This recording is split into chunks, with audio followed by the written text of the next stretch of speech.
What's up, guys? It's MB Boxing. I just finished up watching Robert Guerrero versus Andre Berto 2, and this was a 10-rounder in the welterweight division, and this fight was Saturday, December 16th from the Armory in Minneapolis, Minnesota, and this fight was broadcasted on Showtime. And in this fight, Robert Guerrero was able to get the unanimous decision victory in this rematch, 11 years in the making, over Andre Berto. Their first fight was actually 11 years ago, so some history there going into this one. And this was a very, very good fight. Both of these guys are 40 years old. They came in obviously 40 years old going into it. And in their first fight, which happened in November 24th of 2012, Andre Berto did lose by unanimous decision for the WBC interim world title, getting dropped twice in that one. But yeah, 11 years later, Berto also gets a unanimous decision victory. The three judges, though, I think had it a little bit too wide in favor of Guerrero. I still think Guerrero definitely won. It was a very good, close fight. But they had a 99-91 and 98-92 for him. I had it 96-94 in his favor. But just to break this fight down round by round, the first two rounds were some good rounds for Berto. I gave him both of those rounds.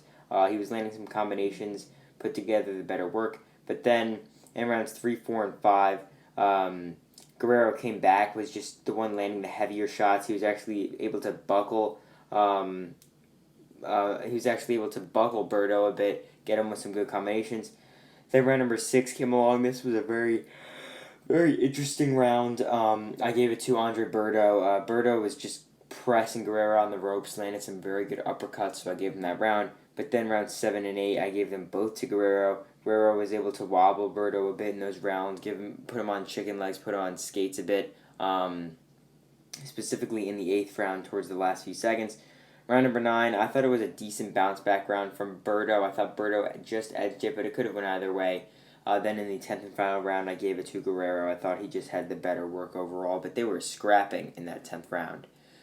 So with this victory here, Robert Guerrero improves to 38-6 with one draw. Very good win here. Most likely, I would say, could be his last fight. If not, I really don't know what could be next for him. He could just...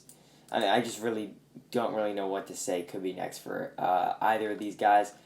Besides just retirement. Before this one, Guerrero took on Victor Ortiz in 2021, and that was just sort of another also kind of fun fight between two guys who were former champs. So I don't really see him taking on anyone of note in the welterweight division next, unless it's someone else who's like a past world champion. But as for Andre Berto, losing here for the 6th time in his career, it's just the same thing for him. But for this fight, his last fight was 5 years ago against Devon Alexander, and he did win that fight by split decision, but a good comeback fight for him here, put on a very good showing, considering he was out for 5 years. So just nothing but props to him. Just a very good fight between these two at the age of 40. So overall, Robert Guerrero gets his second victory over Andre Berto, 11 years in the making, winning by unanimous decision.